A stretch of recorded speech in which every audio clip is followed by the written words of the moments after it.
Debout, fameux esclaves, et brisons nos entraves. Debout, debout, debout.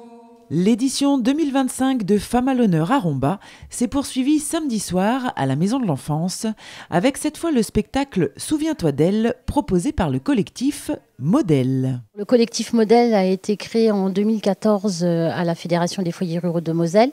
Le collectif Modèle est né pour une parole artistique, pour une parole politique et faire connaître la parole des femmes dans le milieu rural. 9 femmes de ce collectif ont donc décidé de travailler sur cette pièce, une création théâtrale qui met en lumière des femmes oubliées de l'histoire et qui pourtant ont eu un destin exceptionnel et ont fait avancer la cause des femmes. On a demandé à Bonnie une pièce où on voulait qu'elle soit drôle et ludique et on ne voulait pas une pièce plutôt larmoyante. Et Bonnie nous a proposé justement cette excellente idée. Du coup, j'ai fait les deux. Voilà. Et donc, elle nous a demandé de choisir une femme limite inconnue, mais qui a réellement existé, et de choisir une femme qui nous parlait, pour qu'on la mette à l'honneur, et une femme oubliée ou qui avait été spoliée de ce qu'elle avait fait dans la vie. Et j'ai pensé à toutes les causes de ces femmes. Mais il fallait que j'aille jusqu'au bout. Il fallait que j'aille jusqu'au bout de cette course, même si je devais le faire en rampant. Ouais.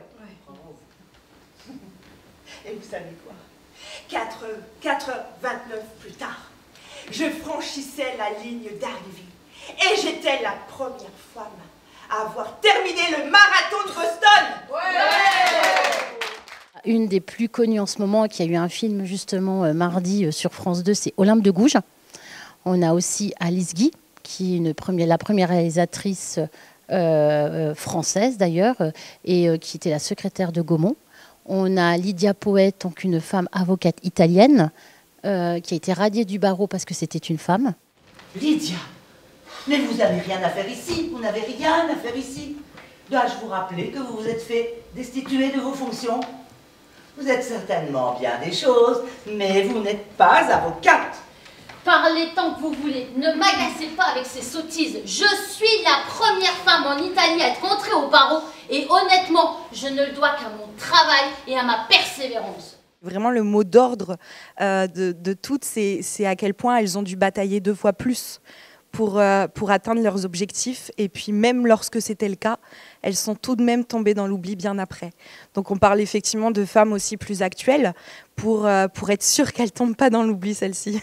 Notamment avec Marjane Satrapi, qui est effectivement plus connue grâce à son film Persépolis. J'ai fini par entrer à l'école des beaux-arts de Téhéran. Mais là encore, être une femme en Iran, c'est faire le deuil de sa liberté. Ça me mettait tellement en colère cet écart entre nous, elle me manquait ma liberté. Alors après une bonne grosse dépression, une vie de répression, j'en ai eu fini avec l'Iran. Direction la France. Les thèmes abordés, effectivement, l'invisibilisation des femmes dans l'espace public, mais aussi dans la culture, dans le sport, dans la politique et bien d'autres thématiques. On a aussi les violences faites aux femmes, qui sont toujours une réelle question dans cette société.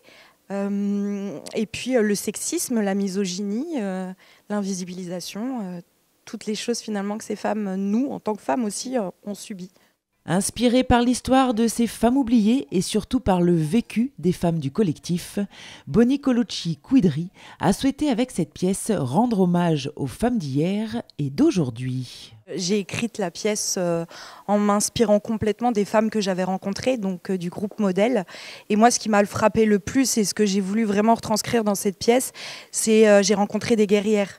J'ai rencontré des femmes extraordinaires et qui avaient une rage de vivre, une rage d'exister et d'avoir une vraie reconnaissance pour ce qu'elles étaient réellement. Et donc, j'ai vraiment voulu écrire cette pièce dans cette idée-là, en fait, pour essayer de les respecter le plus possible. Une écriture respectueuse, une mise en scène dynamique, des textes percutants et des moments drôles et émouvants pour pouvoir sensibiliser les spectateurs. C'est ça, souviens-toi d'elle. Et puis ça va, on dirait que tu parles d'une femme qui a marqué le monde, c'est pas Beyoncé non plus. Hein. Non mais, tu sais quoi, Emma, parfois il faut se taire. Parce que franchement, parler comme ça de Olympe de Gouges, c'est juste pas possible. Est-ce que tu te rends compte quand même que c'est une pionnière du féminisme. Elle a milité pour l'égalité des droits des femmes entre les hommes et les femmes pendant la Révolution française. Donc non, je suis désolée, c'est pas Beyoncé. Hein. Dans cette pièce, on vit toutes les émotions. Et c'est aussi le maître mot. Mais on voulait aussi cette légèreté parce que l'idée, en fait, c'était aussi de sensibiliser. Et effectivement, de crier sur les gens, ça les aide pas beaucoup à comprendre nos combats. Donc on voulait le faire avec légèreté, avec humour aussi, ce qui nous caractérise et ce qui caractérise aussi Modèle. Souviens-toi d'elle est un spectacle qui touche, interpelle et bouscule, mais qui ouvre aussi de nouveaux espaces pour libérer la parole et mettre en avant la solidarité. Cette pièce montre juste que avec la solidarité, avec un groupe, on peut s'en sortir. En ayant l'esprit libre, l'esprit critique, on peut y arriver, on peut grandir. On est grande, on est sorore, on est importante et on est légitime d'être là où on est, là où on en est. Et puis voilà, et puis si ça ne plaît pas aux hommes, eh bien tant pis messieurs, parce qu'on a gagné cette place et on compte bien la garder. Faut que tu me laisses.